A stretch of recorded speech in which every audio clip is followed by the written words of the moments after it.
do it. Hey everyone, we have I consent.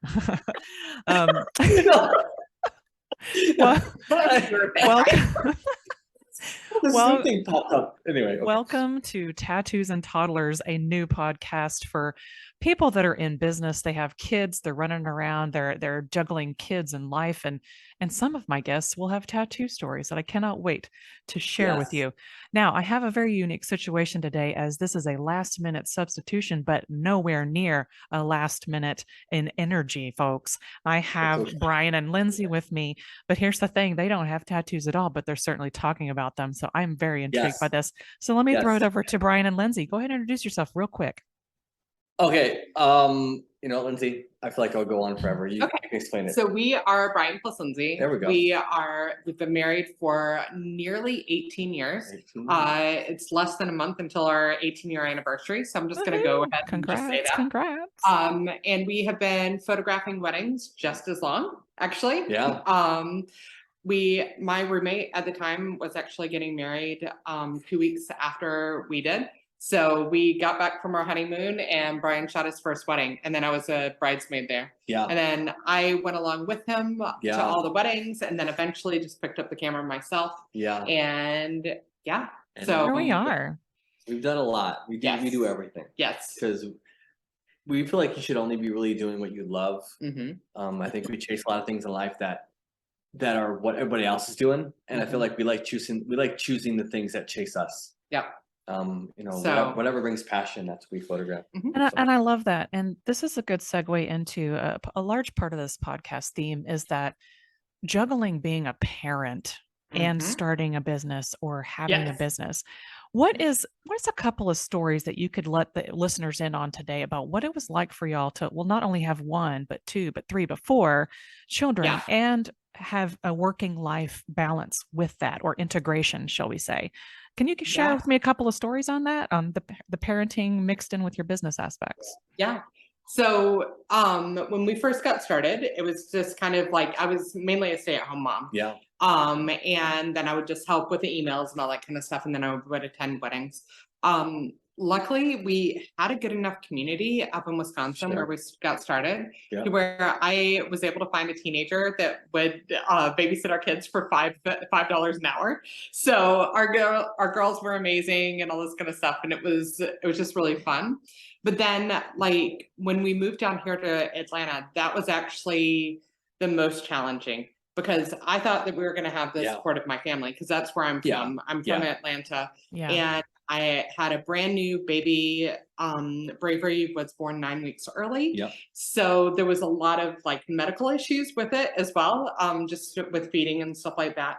But my mom, we kind of burned her out with living with her the first month and a half. Oh my God. So she wasn't available. And so there were definitely times that I went on Craigslist and I found somebody randomly on Craigslist and dropped them off in a sketchy neighborhood. So before anyone rushes to judgment on the situation, absolutely, times call for desperate measures. Exactly. Okay. Yep. And we picked up our kids later on that night. They were totally fine, safe and sound, fed. Yeah. But as a business owner, you just got to roll with what you have. Okay. And we had a very limited budget. We had intermittent weddings where we didn't always have consistent flow of money. So we just had to go what we had. That's all we had to do, really. So when we first moved down here, we were working with another photography company. Yeah. And they would basically pay us like $500 to $80 to shoot a wedding. Yeah. And so we had to use that $500 to both pay our rent and our bills and also pay for a sitter for 14 hours. Because here in Georgia, you don't just go you don't get married like right where you're at. You've got like a 2-hour commute back both ways. And then we would have to drive an hour to find this random sitter that we found as well. So it was just a little bit crazy, but we made it work. I think the other thing I want to add to the family and life balance thing is that we had to start over many, many times. Exactly. And I think kids are the best way to start over. They really are, because you really have to rethink your priorities. You got to rethink how you live your life. And it's hard in the moment because you're used to a pattern. But your kids are they're a new life, so they have to develop their own life. But now you got to develop your life around their new life. Yeah. And it takes time to understand that. And I think every couple's different, every marriage is different, and every raising of a kid is different. And you just got to learn how to do that. There is no book out there that is the way. Yeah. You just do it. It's not like the Mandalorian. It's not like the Mandalorian at all. There is no Baby Yoda jumping around learning how to do stuff. I was trying to figure out why this would connect to the Mandalorian. I'm like, this is the way. I know, this is but the I'm like, way. there's no kids in the Mandalorian. There's no race. Yes, there is. There is Baby Yoda. Come on. Well, I get that, Blasphemy. but I was thinking of like Din Grogu. He's got a new name. No, but the connection didn't make sense to me. I'm like, there is no teenager kids in Mandalorian. Right. And I was like, what is going on right now? But anyway, No, good. it's all good. Yes, we digress. We like Star Wars in this No, family. it's all good. No, I like it too. I didn't know where she was going with that. I'm like, Absolutely. Well, and here's something that I heard that was really important that from y'all is that there is priorities that you have when you start a family, and no matter what that family looks like. I know people that do foster care, their life is consistently changing. I know people that have adopted. I know people that have had, infertility struggles. I know the struggle that it puts on you emotionally to integrate all this into your life.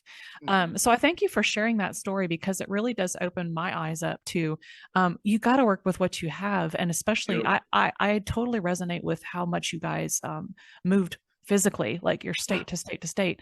That's how I grew up. And I know as a kid, you don't understand it as a kid, but when you grow up, you're actually very thankful for it in the end of it all. I am very thankful that my parents made those decisions. And I know that your kids are going to be thankful that you made your decisions as well, because they're always watching us, right? Don't you feel like no matter what, they're watching the successes and the failures and everything else that goes with life in general. So we're teaching them through our life.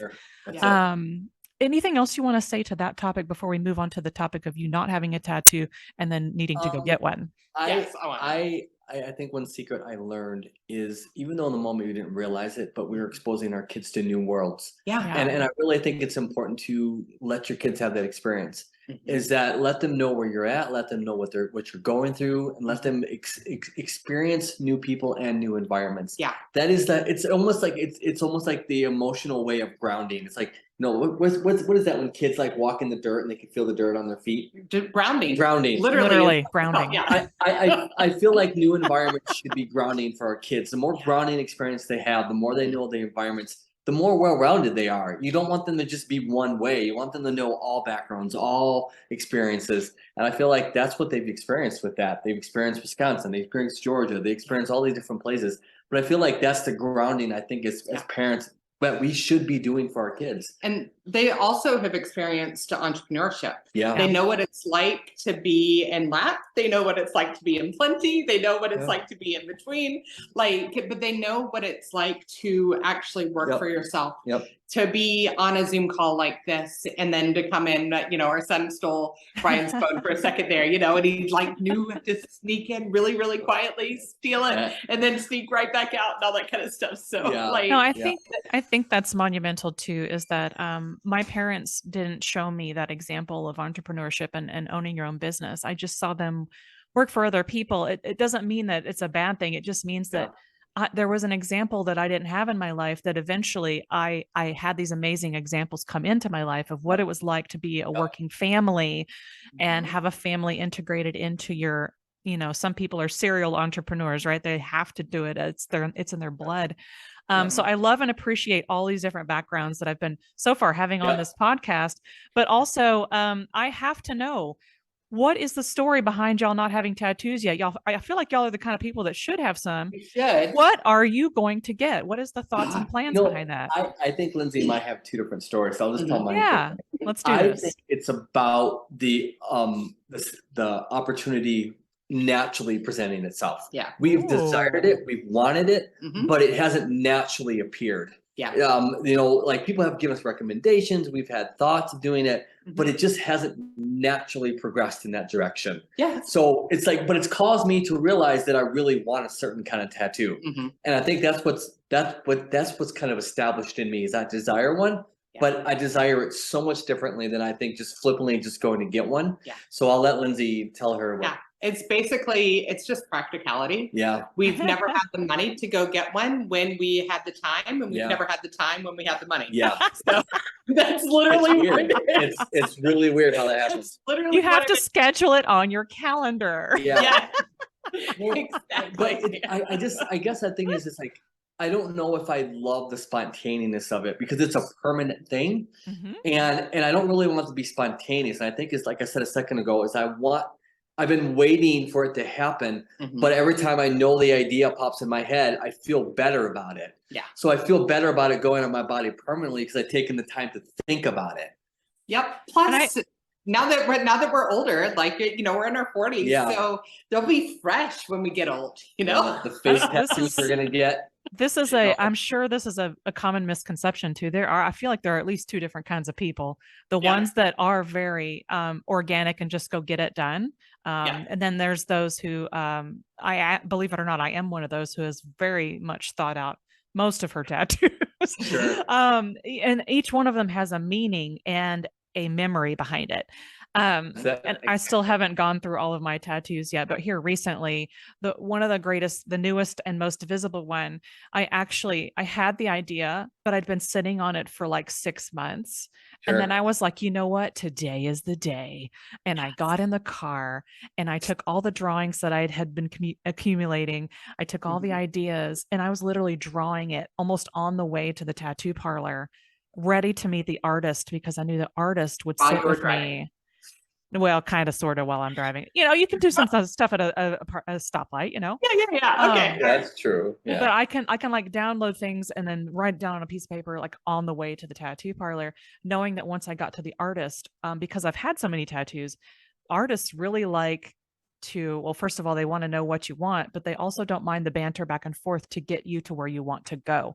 And this is why I love working with tattoo artists in general, especially the ones that will work with you on your idea instead of just picking something off the wall. Sure. So, but yeah, that's a common misconception that everybody just doesn't like on a whim. But a lot of us out here with tattoos, we think about it for a long time. And then also another misconception is that we do it for attention. But in reality, it's kind of like we don't even, I say we meaning me. Sure. I don't always feel the need to talk about how my awesome tattoos are, you know, like here's the story behind my tattoo. Yeah. Sometimes I just wait for people to have that conversation starter. Sure. The same thing with my pink hair. It's a conversation starter. Yeah. That's it. So I look forward to the day when I actually get to hear or maybe even see behind the scenes of y'all going to that tattoo parlor because we're gonna know we're gonna go live.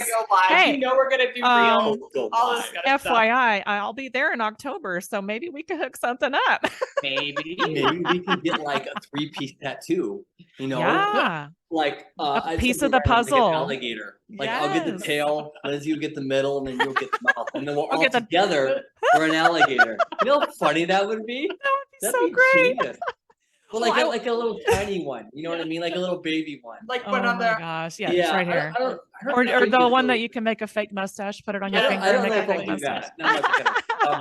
You've already got facial hair. That's why. Those fade away really bad. That's what I've heard. Yeah. And that's the same thing with like all the way around the rings. Yeah. And that's why I never did one on my hand. I was afraid that it would just fade away too fast. And my colors, there's certain colors don't stay in my skin very well either. So you just have to be mindful when you start thinking about tattoos, you know, what stays in my skin? We have some friends in Kenosha, and I think they have matching ones. Yeah, maybe, they do. But they have an octopus on their hand. Ooh. Yeah, and it's really cool. But I mean, it's like loud.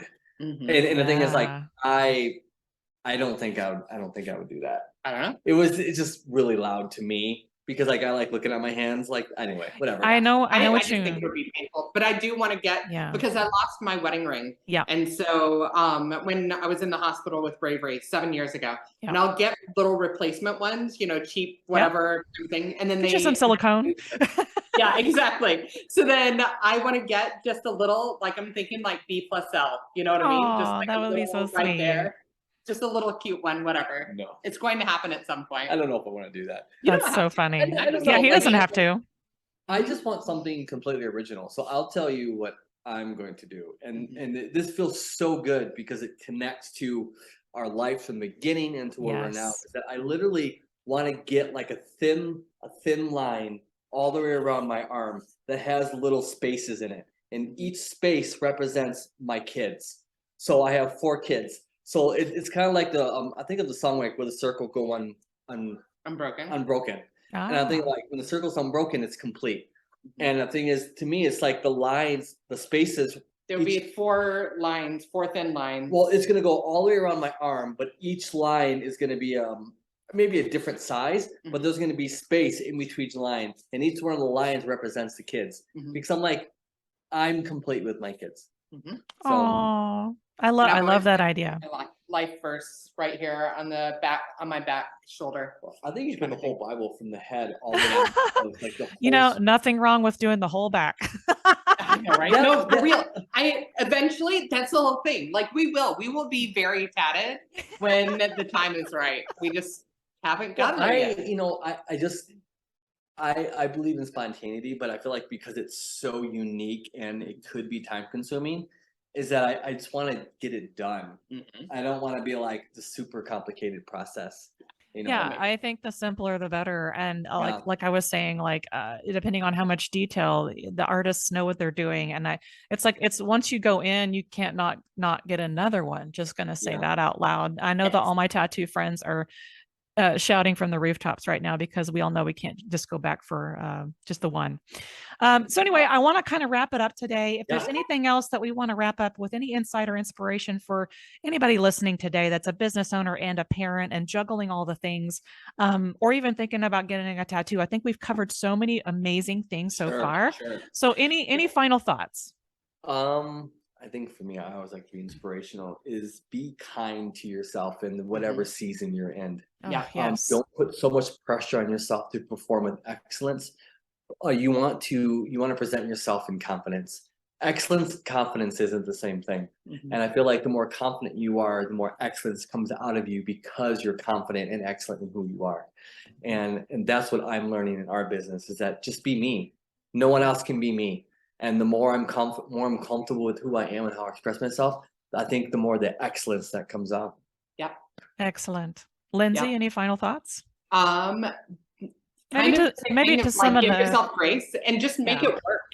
Honestly, like don't let the thoughts and the expectations of I have to have it this way or it has to be perfect hold you back from pursuing your dreams. Like, when I was pregnant with Summer, my oldest, 15 years ago, and then when I was pregnant with Bravery, my youngest, 7 years ago, I had really bad preeclampsia. And like, we just made it work. Like I was there, I was swollen as all get out. I was, whatever. And I'm like, I'm here. And like, my face is all puffy and whatever. But like, the reality of it is like, you can make anything work. And you don't have to hold yourself to like some unreal expectations or anything like that. Just give yourself grace, be there, and just know that the life that you're building is going to make your kids an impact on your kids, and it's going to make their life better.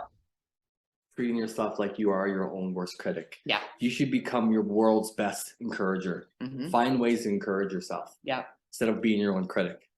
Absolutely. I think we all could shift to that a little bit more these days. And especially I'll speak to the wonderful parents out there that have the little babies at home and you're feeling like you're missing out.